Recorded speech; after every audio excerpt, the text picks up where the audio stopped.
Welcome to this edition of What's the Score? Let me remind you, if you enjoyed today's podcast, please click the like button wherever you listen to this program. And if you'd like to support this and future programs, I encourage you to become a patron via patreon.com. There'll be details to follow in the middle of the program. We couldn't do the program without our patrons, so thank you. And enjoy today's wonderful podcast. Today's program made possible by patrons like you.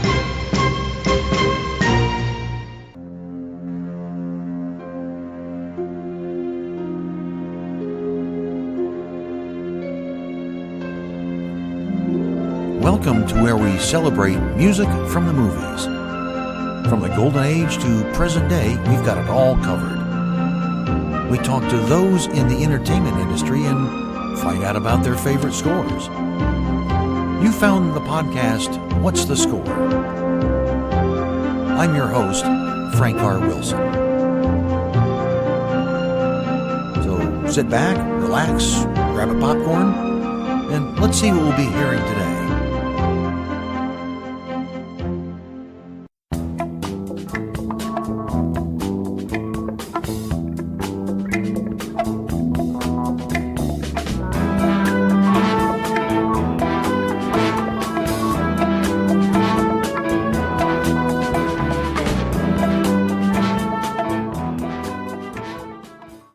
Recognize that music?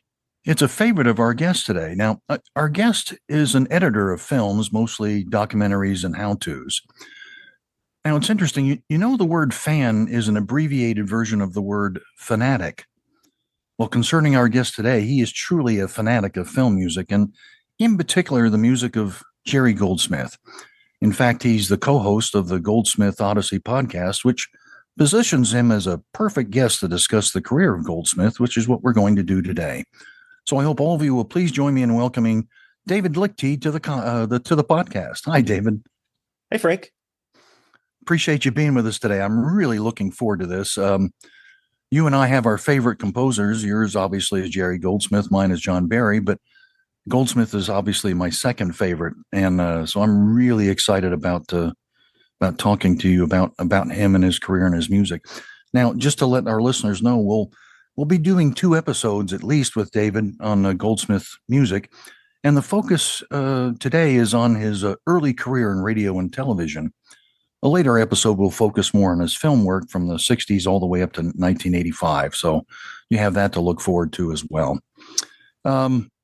I always like to learn a little bit more about who we're talking to today, so I was hoping maybe you could tell us a little bit about yourself, growing up and family and schooling, things like that. Sure.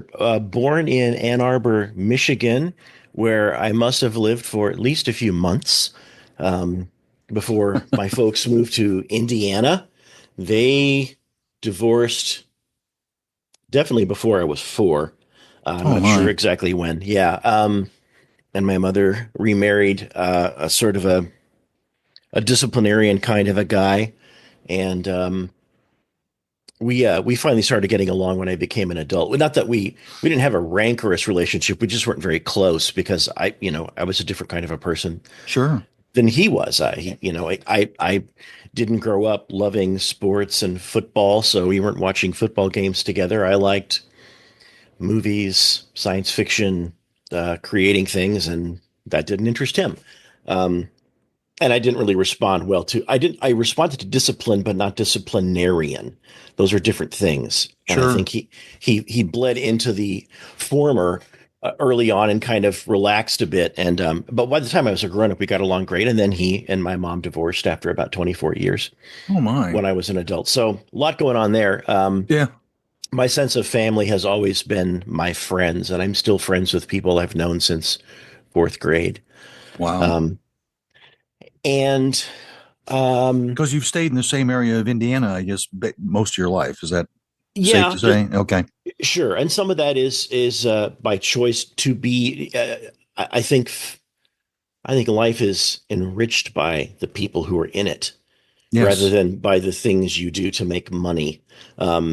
So I was kind of loath to move somewhere for a job when everyone I know and love is here. Yeah. So So, yeah, and unfortunately, and I went to in May of 1982 in a doctor's office. I read a Time magazine which had the British flag on the cover because the Falklands War was happening.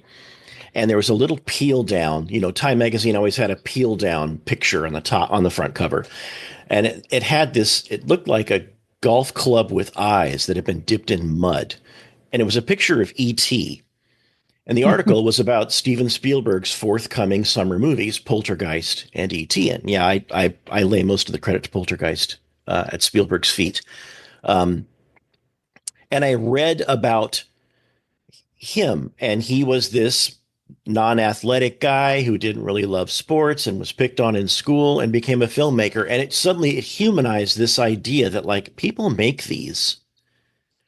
And I, in that moment, decided this is what I want to do.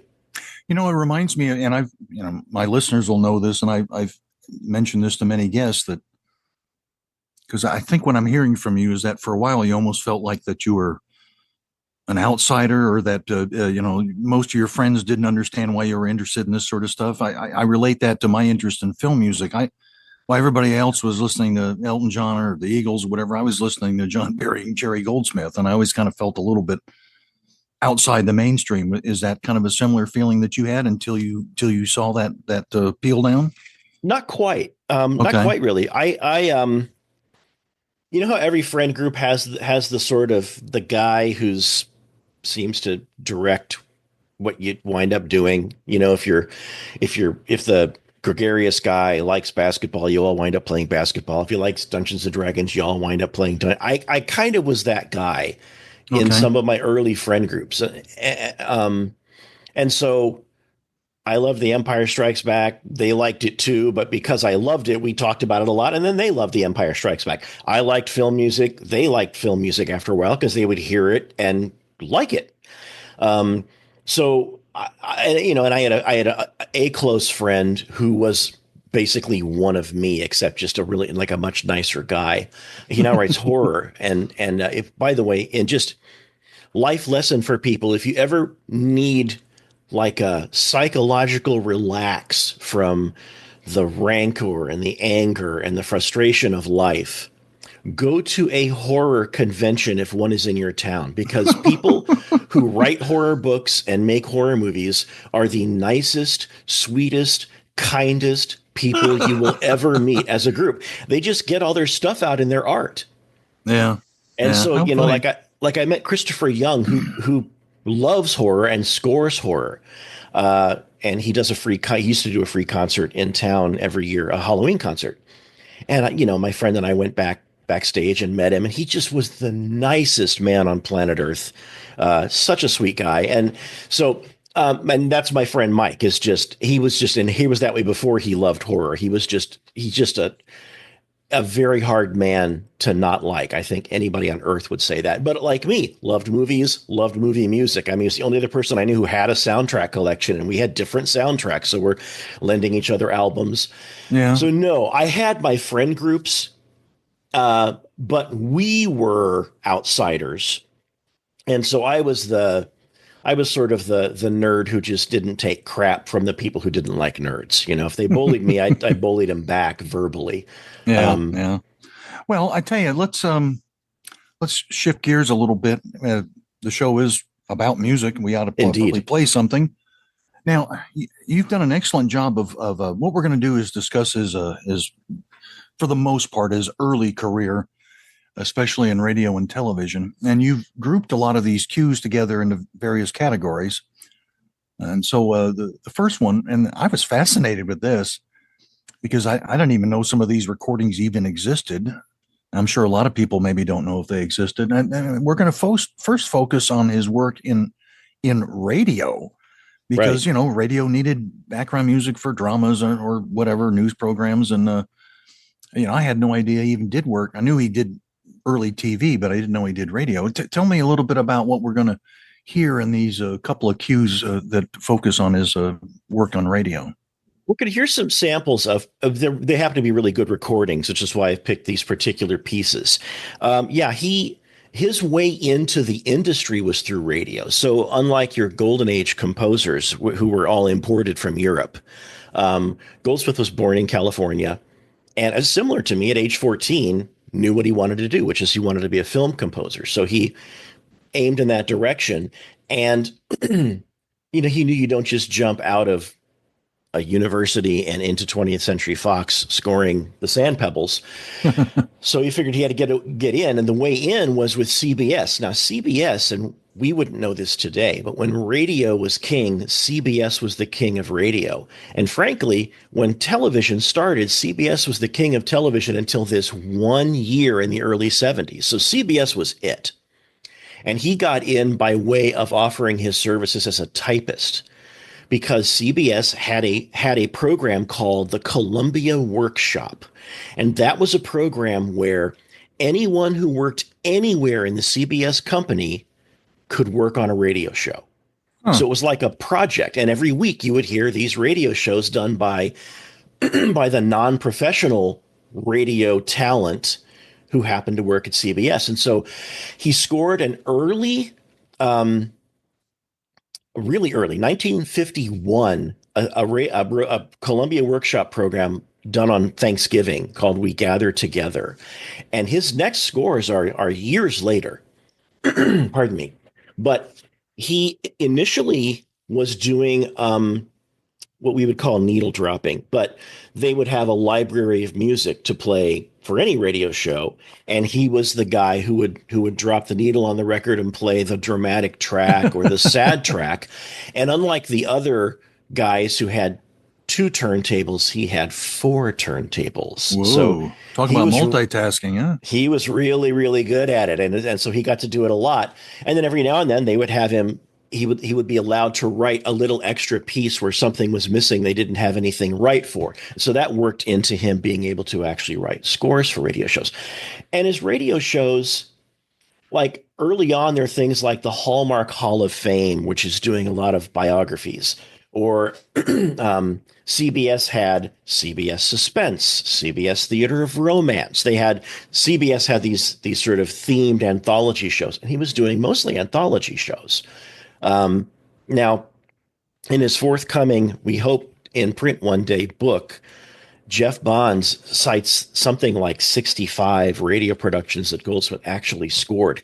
Wow. Now, we only actually have about not even 20 of those. But I grew up on old time radio thanks to my mom. She would buy all these cassettes of Abbott and Costello and The War of the Worlds and Suspense with Agnes Moorehead doing Sorry, Wrong Number. I listened to old time radio programs as a kid. Huh. So when the internet came around, one of the first things that got shared as audio in the early days of the internet was old time radio, because the quality didn't require you to have like a super high bit rate, which would make a large file. So you could upload a 22-minute radio show, and it was downloadable over old modems. And so old time radio people were just sharing things online like crazy. And I gathered everything I had of Goldsmith. I did this post on a message board called Film Score Monthly, listing everything I had found, like in the early 2000s. And that included, one of the things we're going to play is from late in radio, when radio was dying. They resurrected the Columbia Workshop program and called it CBS Radio Workshop. And so instead of being a directed series like romance or suspense or a Western, it could be anything. You might hear a documentary called The Sounds of New York. You might hear an interview with 2 record collectors. You might hear Brave New World dramatized, right? It was just any wild thing someone could think of. And so the first piece is going to be music from a CBS radio workshop that took 2 Ray Bradbury short stories and did them together. And the second was called Hail and Farewell. And it's a lovely piece of radio. It's like a 10-minute short story. And the music is wonderful. And that will bleed right into, you'll hear a change in the instrumentation, because a year later, he did a show called 1489 Words. Now, the CBS Radio Workshop didn't have a theme. There's no like theme to Radio Workshop. But when the guy from CBS is introducing it, they needed to play music. So Goldsmith pulled this piece forward and reorchestrated it as the opening to the series, rather than as a theme to the actual episode. Okay. And that's just to show that early, look what Goldsmith was doing with his music. And when you hear those transition, you'll hear Hail and Farewell, and then about 40 seconds in, the same music keeps going, but it's a year later, and he's playing it as this intro, and you'll hear the guy talking over it. Okay. Then I've, All right. then I've got a little clip. 1,489 words was basically William Conrad, who was one of the main voices at CBS. He was Matt Dillon on Gunsmoke in the radio show. He was all over the place. He reads these really nice or famous works of writing. Some are poems, some are short stories, and Goldsmith scores them. And so it's just scored readings for 20 minutes or 25 minutes. And so really a showcase for Goldsmith's work. I've chosen one of the shortest pieces just to give you a sample of what that was like. And it's a little poem. And then the end is Frontier Gentleman. Now, Frontier Gentleman was a series. It was a Western. And Goldsmith wrote the theme. And I think he scored a couple of episodes as well. And it's a nice Western theme. It's the most standard radio music I've got of Goldsmith's for us. And I actually have it twice because we have the recording sessions. And he did the theme about 8 takes. And take 2 is different. And you'll hear, the first thing you'll hear at about 2 minutes in is Frontier Gentleman as it sounded. And then about 40 seconds later, it restarts. And there's this active, happy version that he clearly tried once. And they said, nah, that's not right. And everything after that was back to the original version until they got it right. So just showing that even on radio, even in 1958, he would work with directors. He would work on the music. It wasn't just slap it out and go. Well, let's have a listen to some of these early radio cues that David has told us about.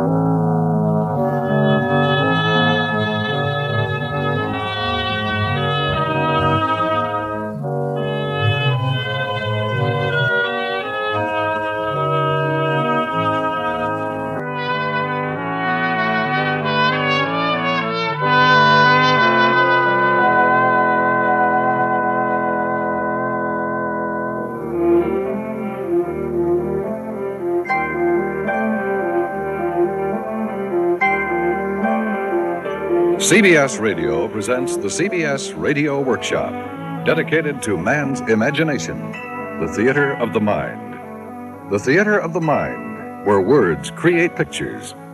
Here then are 1,489 words, the voice of William Conrad and the music of Jerry Goldsmith.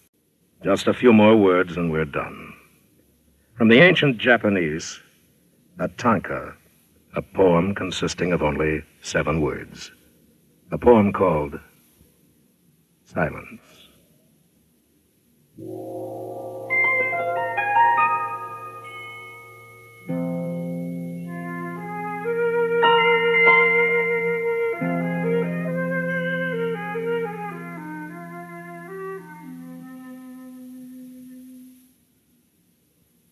The butterfly sleeps on the temple bell.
The next category we were going to talk about is his work in television in the early days of television, and I'm absolutely fascinated by this time period when it comes to scoring television programs.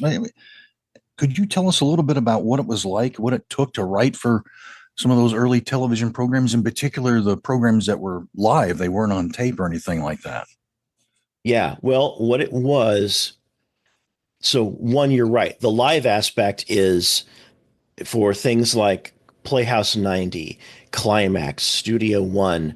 They were doing productions and broadcasting them live. And so the music was being played live. Now, in radio, he played in the same room as the actors. With TV, he was in a different room, and they were sort of mixed together. And that's one aspect of it, which is it's a live performance, as opposed to recording in a studio and then, using editing and all that stuff.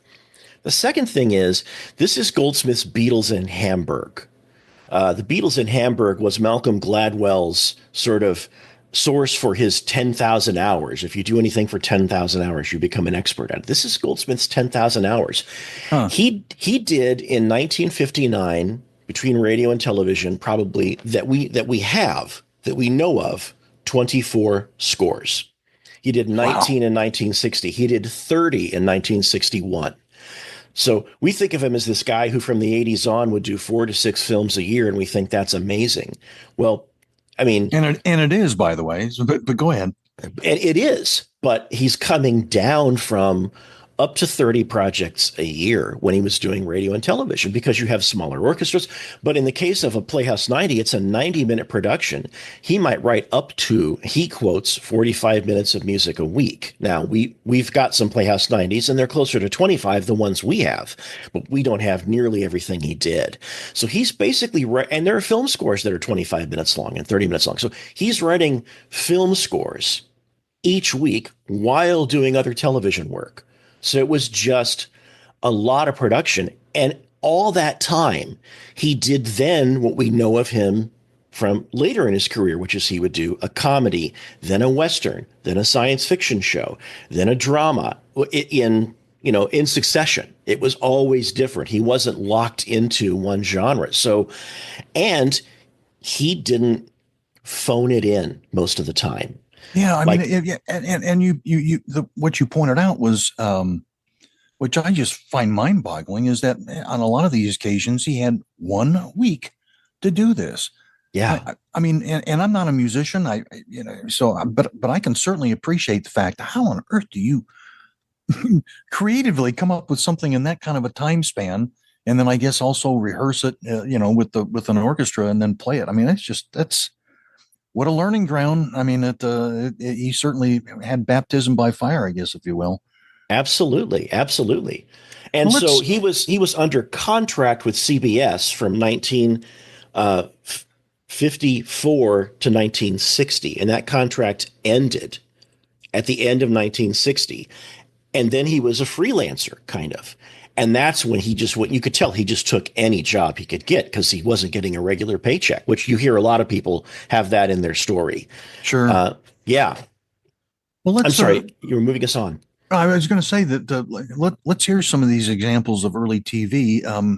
What can our listeners expect to hear on this bunch of different cues? Well, because of the recording quality, we're actually not going to hear a clip from a live Playhouse 90 performance. Those can be hard on the ears, but we have a good recording of music he wrote for a Playhouse 90, an episode called Tomorrow. And I think what you'll hear, it's from 1960. I've got 2 little pieces back to back. And so you can hear a theme and then a later development of that theme in the course of 1 minute. They're 2 30-second cues.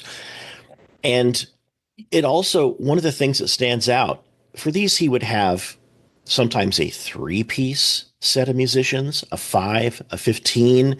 I think Playhouse 90 capped at 18.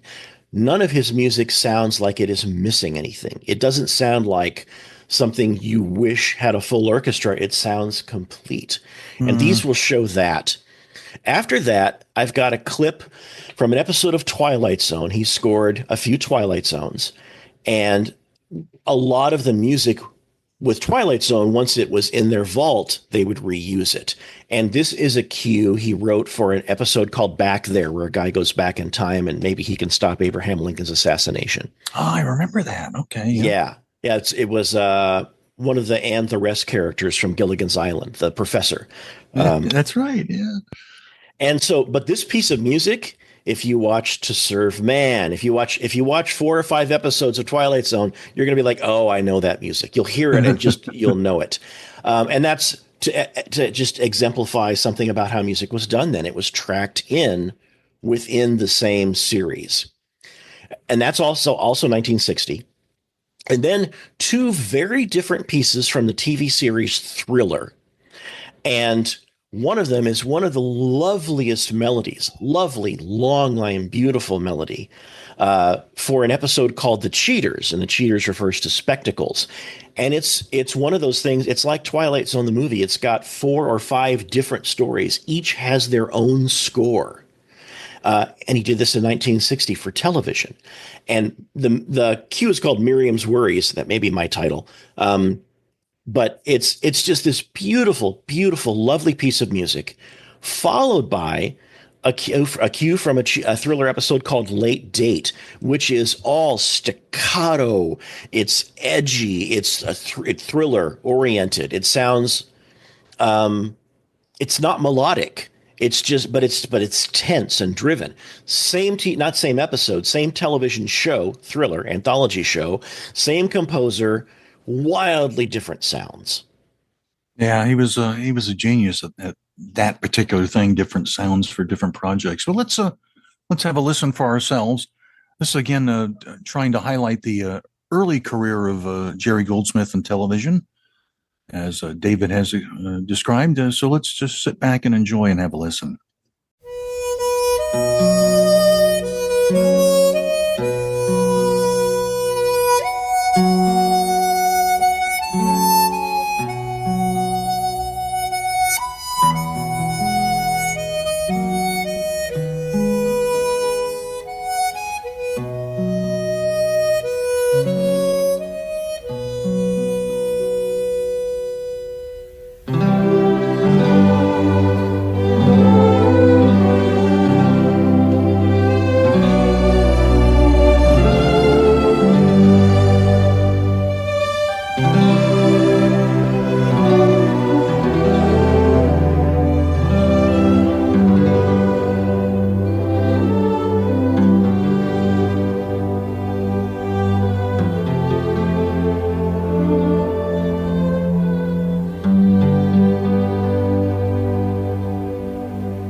we know? I'm sure you do, but I'm going to ask it anyway. Do we know how many TV shows he actually worked on? I could, if by you mean individual episodes or names of programs. How many separate episodes, events? I would say well over 100, and that's that we have. Now the thing is, with those early television like Climax and Playhouse 90, Climax, once he was brought on, it's been suggested that he scored all of the episodes for 1 or 2 seasons. I think we've got 5 of those. We don't have half the Playhouse 90s he did. So things we know of and can confirm, individual TV episodes would number, I mean, literally up to around 100. The next category of music that we were going to play is still focusing on his TV work. And it's interesting, David is picked to name the category famous TV. So these will be themes that I'm going to guess that a lot of our listeners actually might be familiar with. I certainly was when I saw the list and listened to some of them. Brought back some good memories, I might add. I am curious, and I'm not asking you to read his mind, and I think I know what the answer is, but I think it's worth discussing. What was it you think that led to his general transition away from TV into film? The availability of the jobs, honestly. Oh, really? Wow. Yeah. I wasn't expecting that. No. So his first film score he did while he was under contract for CBS Radio in 1958. And I think it was William Conrad who got it for him. And when he did it, he basically did it during a 2-week vacation. But because he was under contract, he had to give his fee to CBS. He got paid $1,500 to score a movie called Black Patch. And I was reading in Jeff Bond's book. He said, I had 2 weeks paid vacation from CBS. And so on my 2 weeks off, I did Black Patch. But I had to give CBS the $15 I got for the picture because they owned my contract. Holy smokes. That's fascinating and unbelievable. Wow. Yeah, but that's a choice he made. He had a couple more films during his radio days. And he had a couple of films during his predominantly TV days. But starting he did a couple in 1962. But what happened is he was recognized for his skill and his diligence and his craft and, his prolificness. And Alfred Newman, who ran Fox Music, wanted him under contract. And by 1963, they got him. So from 1963 to 1970, he was under contract with Fox. And then the film scores started really coming in. He did, I think, 4 or 5. No, he did 6 films in 63 and he did 5 in 64. So all of a sudden he's a movie composer, which he wanted to be. And he's still doing television also for Fox. Yeah. And we may talk more about the film part of his career in the next episode. Other time. Yeah. But in other words, what you're telling me is his transition away from TV had to do with just availability of jobs, essentially. And it's a crossfade. It's not like he stopped doing TV and started doing films. There's almost not a year until 1975 when he didn't do some television while being a great film composer. He was only just films probably from the late 70s on. And you get spotty, a TV thing here or there once every 5 or 6 years. But he's an actual film composer 90% starting in the late 70s. Before that, it's half and half at best. Wow. Okay. Yeah. Well, now, what are we going to hear on these clips of that you've grouped together and named it Famous TV? Tell us what we can expect to hear on these. Well, these are obvious. This is at a time when themes could actually sell on the radio.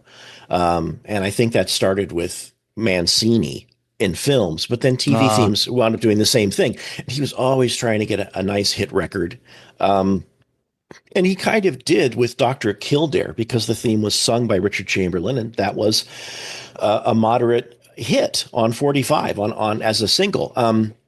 These are the pieces of music he would play in concert. He would do a TV suite, and these are some of the themes he would play. And I've chosen pieces from the episodes where the theme is present and incorporated into the score. So I'm not playing the Dr. Kildare theme, but you're going to hear the Dr. Kildare theme as it was used in in the show. Yeah. And so I've picked a cue from an episode called 24 Hours that he scored called The Date, where you'll hear the Dr. Kildare theme. And if you know the theme at all, you'll recognize it. And then for The Man from U.N.C.L.E., I picked various spots throughout where the Man from U.N.C.L.E. theme appears in an episode he scored called The Vulcan Affair. And he established that theme. I think Lalo Schifrin's version of it was the famous version. But Goldsmith's established that theme.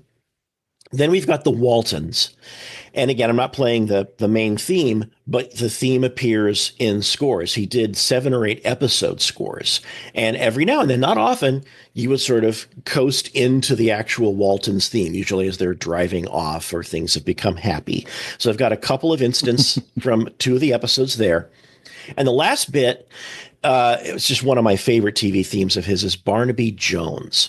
And it takes so many forms. He scored the pilot episode, William Conrad's Canon. Barnaby Jones was a spinoff, and who does he call? He calls his friend Jerry to score this spinoff. He establishes one of the best TV themes from the 70s, and throughout the episode uses it in sultry ways, in jazz swinging ways, in suspenseful ways, in action ways. And if you don't talk about developing a theme, you'll hear it in 3 minutes in this Barnaby Jones collection I put together for us. All right, excellent. Well, I can't wait to hear it. Let's sit back and enjoy these cues that are from famous television shows that Jerry scored, and his use of themes in the score itself. So let's have a listen to this and enjoy.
We'll get back to the program in a moment. Let me tell you, I couldn't do this program without support from listeners just like you. When you press like or comment on a particular episode, it helps grow our audience. Now, admittedly, my audience is somewhat small compared to other podcasts, but it is growing, and I thank you for that growth. Now, how else could you help me keep the podcast going? Well, by becoming a patron of the program through patreon.com. For as little as $3 a month, you help me keep the program going, plus you gain access to special bonus clips from our guests each episode. By being a patron, you could also end up being a featured guest on future episodes. So please consider becoming a patron by visiting patreon.com/whatsthescore. That's patreon.com/What's the Score, and What's the Score is all one word. Your support is valued and appreciated. Please go to patreon.com and support us today. Thank you.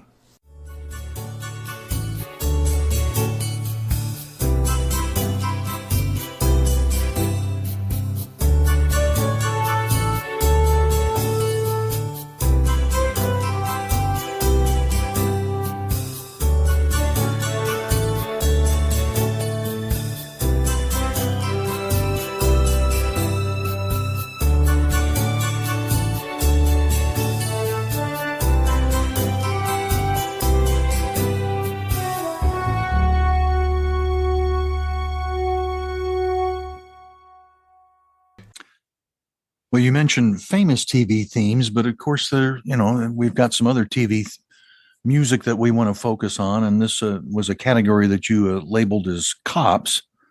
Now, why did you label this particular selection, these selections, as cops? Well, it's cops, etc. Some people might call it procedural because it's mostly cops, but there's a medical story in there too. It's partly sort of bouncing off of what we just heard with Barnaby Jones. Cop shows were big in the 70s, just as in the 50s, Westerns were big. We did a show, we covered one of his Western scores, and I looked at the TV schedule for that year. I think it was 1958. And in the prime time television, you could watch 28 different Westerns a week. Wow. In 1958. Yeah. So Westerns were big. Yeah. Well, look, by the 70s, cop shows were big. And I don't know why this happens, but it does. And there's a vibe to them. Barnaby Jones has that vibe. And I thought this is a great way to say, here's Goldsmith doing a similar vibe, but with different scores and to a certain degree, different sounds in other police shows of the 70s. So here I am using themes because these aren't well-recognized programs, and the themes also were shorter. If I'm going to jam some stuff together, I don't want to jam 5 3-minute cues together to be endless. So we've got the main and end theme from Police Story from 1973, same year as Barnaby Jones, and that was an anthology show about police officers, which was a pretty rare thing. Most cop shows were ongoing. You had the same characters. Then we have the end title from a show that had Brian Keith called Archer, who's probably a private detective, former cop, from 1975.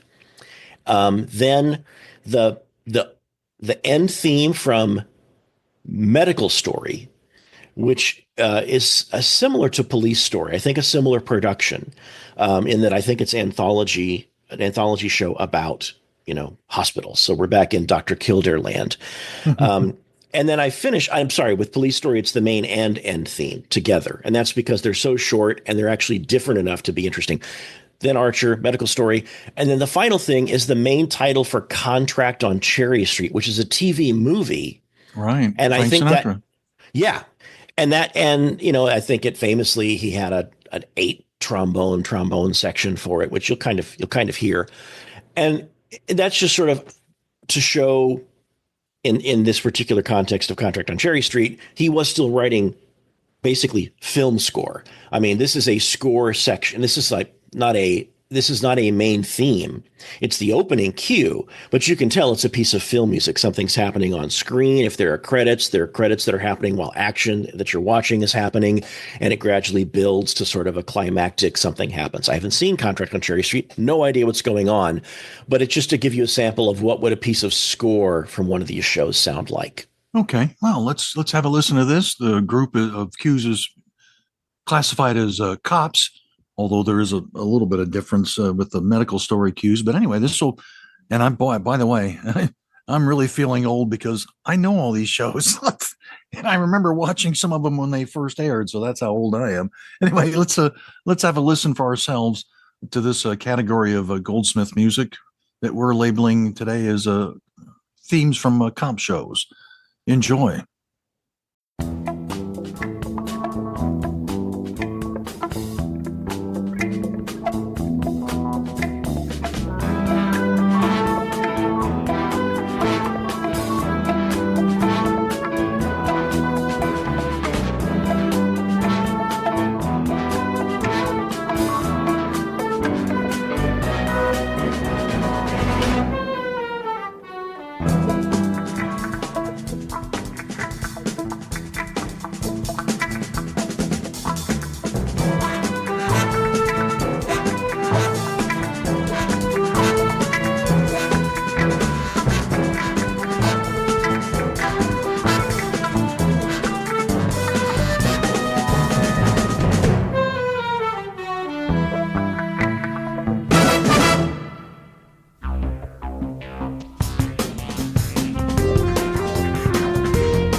kind of alluded to it a couple of times. Particularly, I guess there was maybe a transition that took place in television. I forgot what years you were talking about, but I am curious about, and I guess I'm talking about present day. Has scoring for television changed a lot over the years? Is it vastly different? Has it just kind of talk to me about that, about the different ebbs and flows of television scoring over the years? It's vastly different, Frank. It's vastly different. We just talked with the composers who score a television show called Cobra Kai, which is frankly, a wonderful TV series that follows up the Karate Kid movies and so captures that spirit. They're just terrific. And so are the scores. And so in the radio and early TV era, CBS is trying to pull a fast one and store really good cues. They would re-record them as library music. And then they would have Bernard Herrmann and Jerry Goldsmith actually write library music, literally just write, not for a show, but write a theme for this kind of a scene. And the Guild got wind of it and was like, oh, they're going to put us all out of work. And so it was established that any TV, and this is in the 50s and 60s, like Twilight Zone, Star Trek, that any television series, 1/3 of a season's episodes had to have original music, and the rest could be tracked with music from that season. Oh. And so if you look at Star Trek, they've got 39 episodes in season 1. There are 13 original scores. And Twilight Zone is the same way. Oh. Now, by the time we're getting into maybe even the 80s, I mean, you've got some, how many different bass flourishes were recorded for Seinfeld? I mean, you don't need to do that 200 times, right? But when you get an actual scored show, every episode of Cobra Kai has its own score. I don't think anything is tracked. And it's often, our friend, Carlos Rafael Rivera, who was literally the first fan letter to the Goldsmith Odyssey, came from him. And he was a music professor and he was teaching guitar. And now he is a multi-Emmy winning television composer. And he's been on our show twice, and he does the score at his home, I think, and sort of sends it, or he records it locally. I think he's in Florida, so he's not in L.A. He's not going to a sound studio, and so there's some of it, like the guys who record for Cobra Kai. In their first season, they were like, we actually got to use an orchestra for the last episode. Well, that means that for the previous 9 episodes, they weren't using an orchestra. They were using their machines and the music that you can make on keyboards and maybe samples of instruments and things like that. So it's done very differently now. One benefit is it seems like almost every episode has fully original score, which is good for the composers. But that, of course, makes it more of a grind. I know that scores for television shows like Arrow and The Flash, this whole series of like young adult-oriented superhero shows on a particular network, it was a team of composers. It was I forget, Christoph. I wish I could remember the name of the composer who's sort of in charge, but he had a set of composers working with him, and he'll on the album. Well, it would be Hans Zimmer model, I guess. Very much, yes, very much. Except that he credits them, and maybe Hans does too in some cases. You know what I mean? I think Hans may be better than that than others are. Some people it's real underhanded, and I don't think everybody is underhanded. Hans may not be. So it's transformed a lot. So is film scoring. When Goldsmith would talk about scoring a film in 1986, he was scoring Poltergeist 2. He was being filmed, and he said he had 10 weeks. Generally, to score a film, he had 10 weeks. By the 90s, generally, you had 4 weeks. So it all compresses. Yeah. Well, the next category we wanted to play is what you have classified as artsy music by Goldsmith. Tell us a little bit about what we can expect to hear with those cues.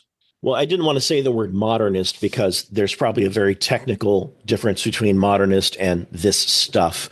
But anyone who's listened to his film scores, if you've listened to Planet of the Apes, The Mephisto Waltz, The Omen, some tracks from Star Trek, The Motion Picture, you know, not everything is an action scene or a theme. He's got some sort of soundscape stuff. And he would do that for television too. And so I picked a couple of cues. There was a TV series called Anna and the King, sort of based on Anna and the King of Siam, or The King and I, that sort of that story. And it was a TV series, and Yul Brynner was in it. And Goldsmith scored a few episodes of it. And we delightfully got to hear some of those in this, 25-year-old box set. And then the whole scores came out a few years ago from La La Land. And one of them was called... the episode called The Chimes? Please give me a second here. I'm so sorry. That's all right. Frank. I didn't write the episode name down as I should have. Oh, shame on you. I know. It is. Yeah, the episode is called The Chimes. So I did write it down. I just didn't believe myself. Okay, so the episode is called The Chimes. I haven't seen it. But what I know is when this music played, I absolutely loved it. And it's soundscape music, but it's not, that's a derogatory term today for people who like themes and miss them. But that's not what this is. It's like the Fortress of Solitude cue from Superman the movie. It's that kind of soundscape where you could fall asleep to this. It's so lovely. And so we're going to play that. And at about 2 minutes and 40, so it'll sound like it drops off, and then there are a couple of flourishes.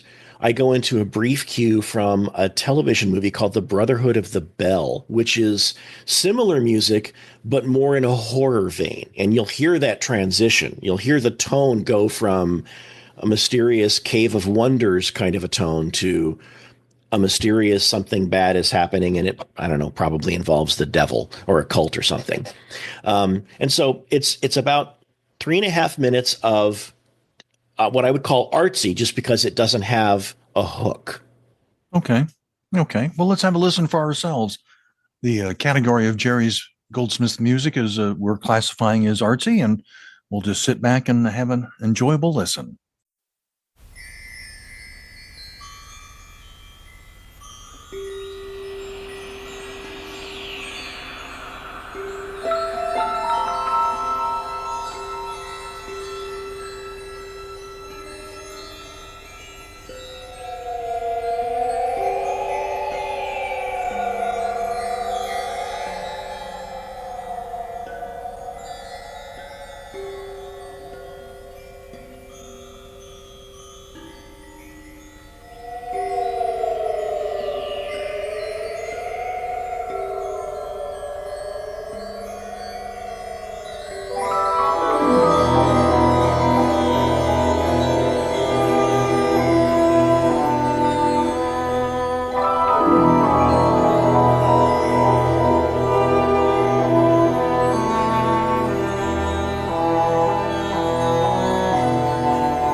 You said something that kind of piqued my curiosity a little bit. You had mentioned that there were a lot of these cues from shows that you hadn't seen. Yes. And now, it's kind of interesting. Well, no, I don't want to prejudice your answer. So, when you haven't seen what was being scored, does it still grab you? Are you able to kind of picture what's happening? Does my question make sense? It does. Absolutely. Okay. So there are two sort of answers to this. One is, if you like a musician or a band, you buy their next album, even though you haven't heard it yet. And that's not unusual. Nobody would think twice about, here's another, it's the fifth Eagles album. Gee, do I need to listen to it all the way through, or am I just going to go ahead and buy it? Well, if you're an Eagles fan, you go ahead and buy it.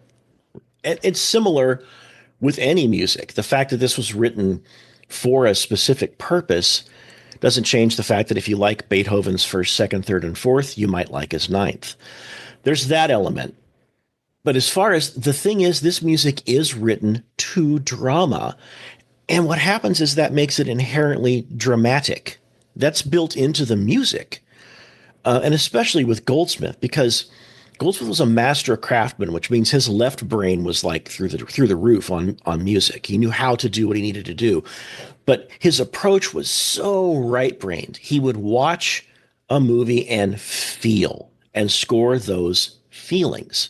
And so much so that when his music would be used as a temp for some other film, it didn't work because he knew what he scored it for. And it wasn't like he could, like, I know that's my Freud music. He's feeling the Freud biography while he's watching Alien, and it doesn't work for him. You see what I mean?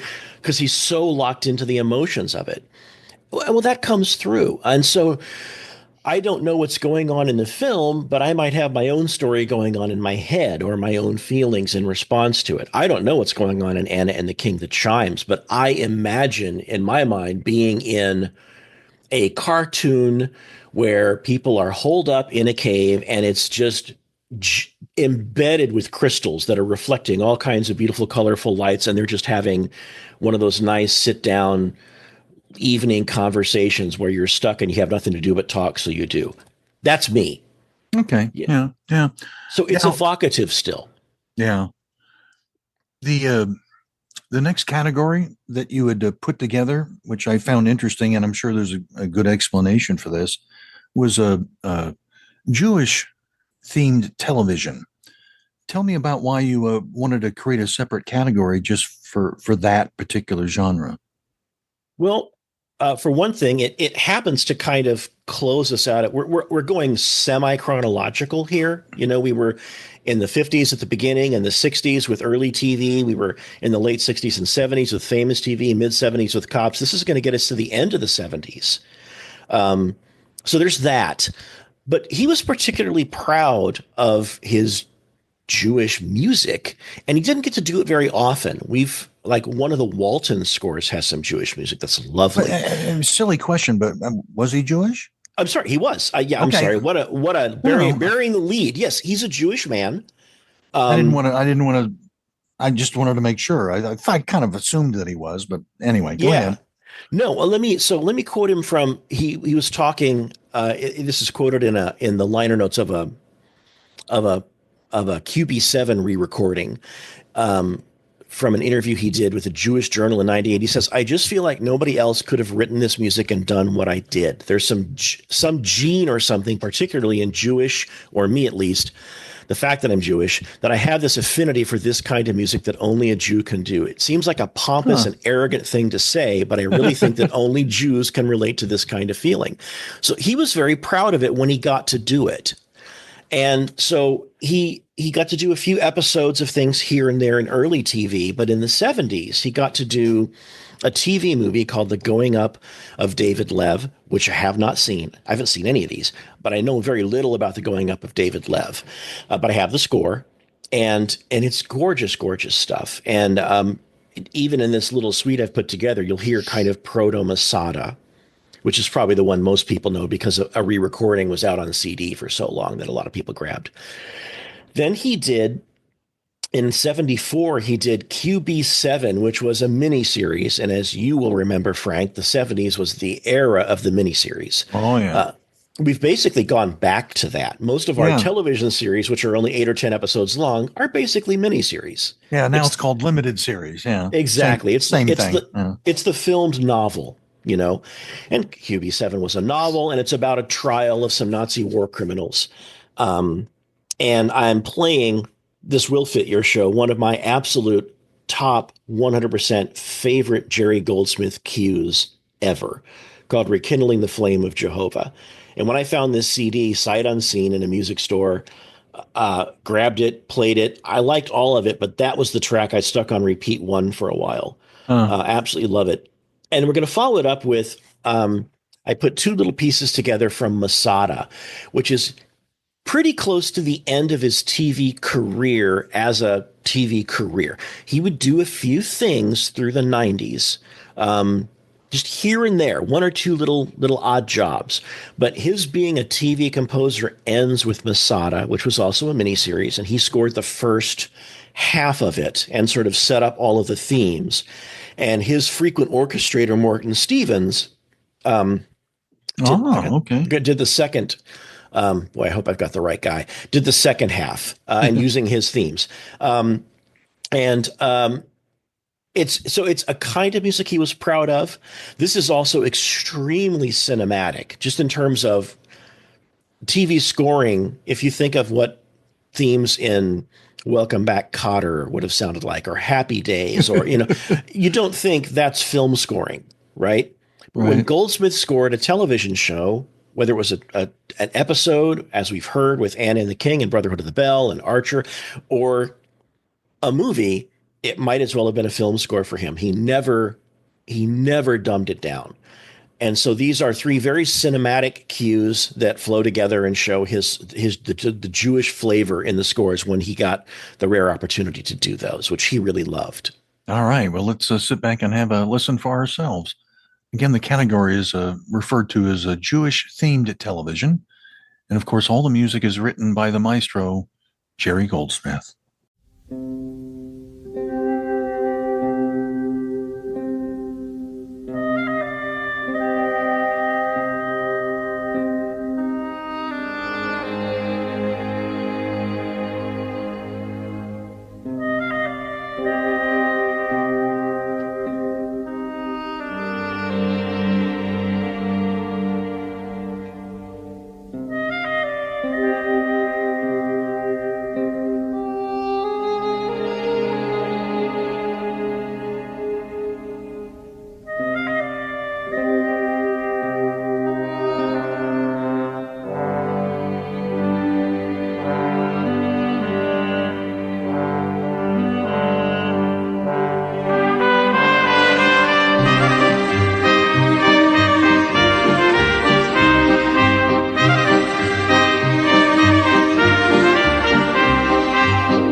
What what do you like about doing the podcast? My podcast? Yeah. Well, first, the guys who set it up, and I came in a year late. It was established a year before I came aboard. A guy named Jens wanted to cover all of Jerry Goldsmith's films in chronological order with his friend Clark. They knew of a guy named Yavar who'd done all this online Goldsmith research, and they brought him in, and he convinced them to just do everything Goldsmith did. And they were doing it chronologically, which once I had enough Goldsmith scores with all of his variety, I thought I've not got a handle on this guy. I want to hear him develop as a musician. And I always wanted to kind of just play through them in chronology. I never had the time or method to make that happen. Boom, here are these guys doing that. And so their show was set up, sort of in a way that I would have done it right off the bat. And then after a year, Jens left, and they asked me to come in and replace him as co-host and editor because I had been talking with them behind the scenes just as a fan, and they had me on as a guest. We got along great. And so in 2019, around March of 2019, I came aboard as member number 3 and the editor of the show. And I love editing. I love editing. Editing is how I wind down. When I'm bored, I do editing projects. I like showing. And my editing style is if we're talking about what music is doing. So your show is a common kind, which is we're going to talk a little bit, and then we're going to play some music. And then we're going to talk a little bit, and we're going to play some music. Right. And to an extent, that's how the Goldsmith Odyssey could be, because we're talking about pieces of music and then we do play them. But while we're talking, music is so hard to talk about. It's that famous quote, talking about, in this case, music is like dancing about architecture. Architecture. Wow. I'm surprised you know that. Okay. Yeah. Yeah. Well, so I would listen to the guys, and I have a hard time calling music up in my mind because there is always music playing in my mind. Right now, Masada is playing in my mind. So I can't call anything else up because there's a record on. So I would listen to the guys talk about the cues, and they would say, then it does this little flourish here and it does this thing. And I would think, I can't pull that up. I play it under us while we're talking about it. So as we're saying, here's what this cue does, or here's what happens to this theme, or here's how it's being used, you're hearing the music under us do the thing we're saying so that the listener is kept aboard. I really like including people in conversations. I don't like talking over people's heads. I don't like making the audience, quote, work for it. I like, no, here I am to present this to you so you can sit and listen and grin with enjoyment because you're following along and there's this beautiful thing happening. I really enjoy that. I like having a piece of music play, and then we say, and in the movie, it does this, and I crossfade to the movie clip without the music changing, and then I break the movie clip back down and leave the music playing under us. It's just acrobatics, but it's fun to listen to. It's fun to do. I like my friends. We're in almost daily conversation on a chat. I mean, throughout almost every day for the last 6 years. So these are my friends now. I've met one of them. I've actually only met Jens, the guy who's not part, and he's still behind the scenes, and he comes in every now and then too. He didn't really leave for good. He's not a regular. So I've only met Jens. I like the show because when we have guests, and I noticed this a couple of years ago, we had Joe Dante on because Matinee was getting released complete for the first time, and I know his editor is a friend of mine. I talk with him every Sunday, and I said, well, do you want to come on and talk about Matinee? I said, hey, bring your friend Joe. And he brought Joe Dante. Wow. And Joe was like, well, I've probably got an hour. And we had 8 guys on, so we weren't going to go an hour. But we're like, okay, well, we've got an hour with Joe. He stayed an extra half hour.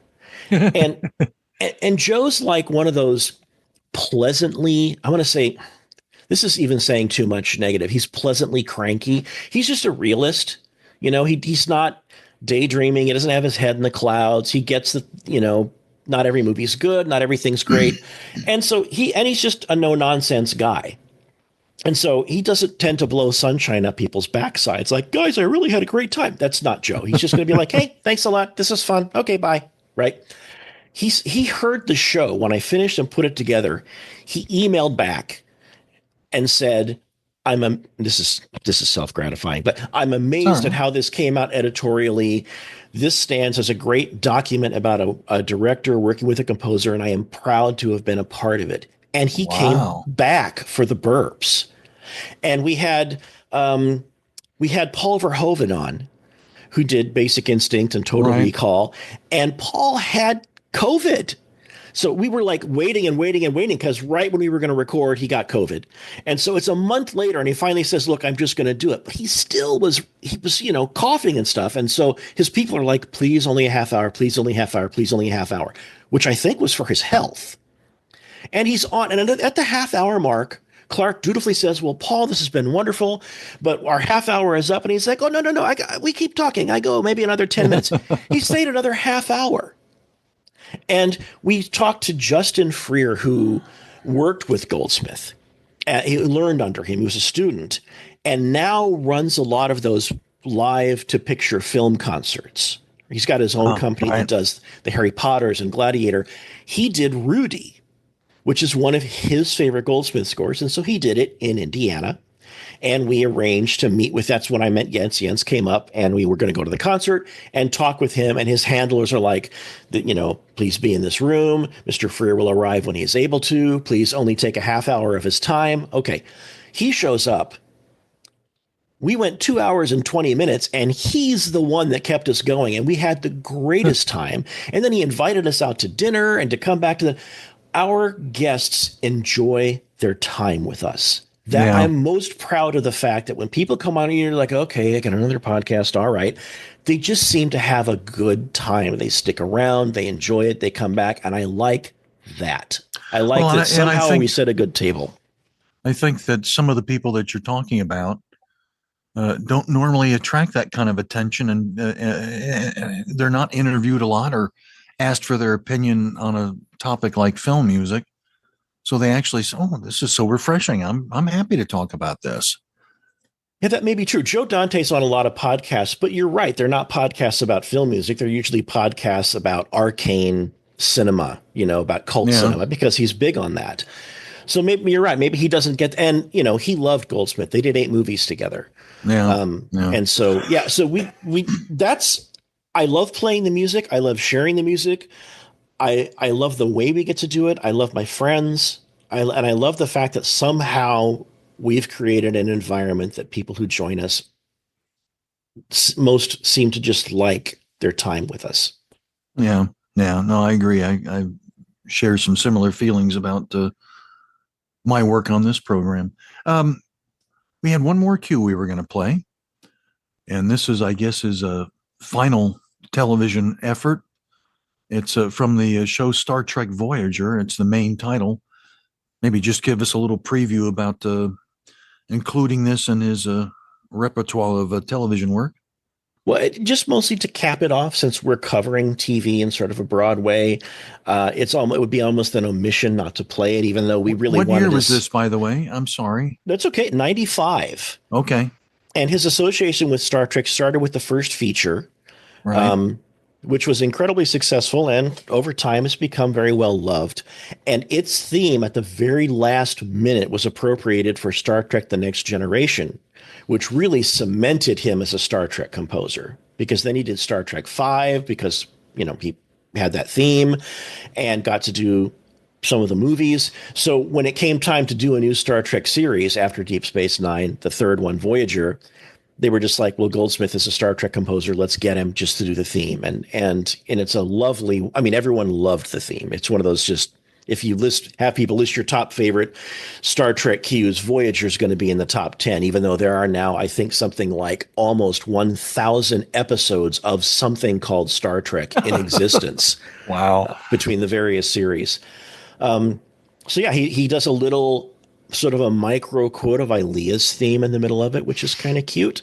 It's beautiful. It's lovely. It's sweeping. It's a great capper. If you were just playing all of his TV work and ended with that, it'd be a great ending, a great finale. All right. Well, let's have a listen for ourselves. This is, again, from the show Star Trek Voyager. It's the main title, and it's written once again by Jerry Goldsmith.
So we mentioned the podcast.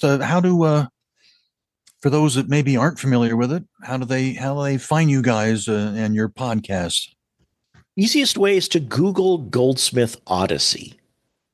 There's a website from the hosting site, so you could go and just find episodes there. But I think what will happen if you Google it is whatever your preferred podcast site is will come up at the top of the search results with our shows. So if you use Podbean, it'll be that. If you use Apple, it'll be that.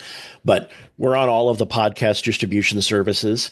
And it's ostensibly going chronologically through his works. And we have been in 1961 since I started 6 years ago. And the main reason for that is that, I threw this idea to the guys out either before I was on the show or my first year. I said, why don't we cover the new releases when they come out? They were like, no.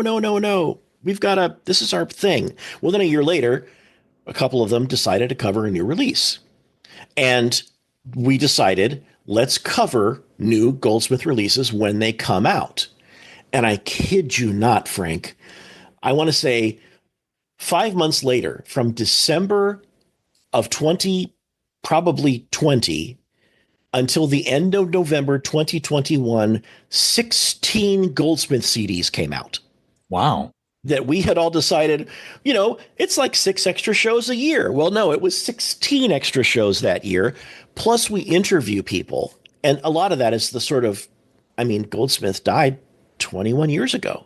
The people who worked with him are, at least that much older than, when he passed away. And let's talk to people while we can, while they're around. And we've missed a couple. We had people who we were sort of working on getting interviews and we didn't get to them before they passed away. Wow. So your podcast is easy enough to find is what kind of basically what we're saying. And that's the best way to kind of connect with the work that you guys are doing. And I would highly encourage my listeners to check it out because it's these guys are, again, they're not just fans, they're fanatics and experts. My listeners know I'm a big fan of John Barry, but my knowledge isn't nearly as deep as what these guys are doing with Goldsmith. So I can't recommend their program more. David, look, I've really enjoyed our conversation today, and I'm most appreciative of all the work that you've put into helping to put this program together. I hope you've enjoyed it as much as I have. Oh, I have. I've never done this kind of a very quick broad brush over just radio and TV, and it's a neat thing to look at. Well, good, yeah, and hopefully our listeners will appreciate that as well, because I know I know we've got a lot of Goldsmith fans out there, and so it's good that we're covering that aspect of his career, and we will get together again. Just to let our listeners know, we will focus more on his film scores all the way up until the year 1985, and then I think some of his colleagues, we're hoping, will be able to join us at a later date and cover his later film scores. So anyway, once again, my sincere thanks to you, David, for joining us today. I hope our listeners have enjoyed it. I want to thank all our listeners, but also in particular our listeners on Patreon that helped us support the program. And so with that, there's only one thing left for me to say, and that's simply this, that my name's Frank Wilson. My time's up. I thank you for yours. Thanks for listening to What's the Score?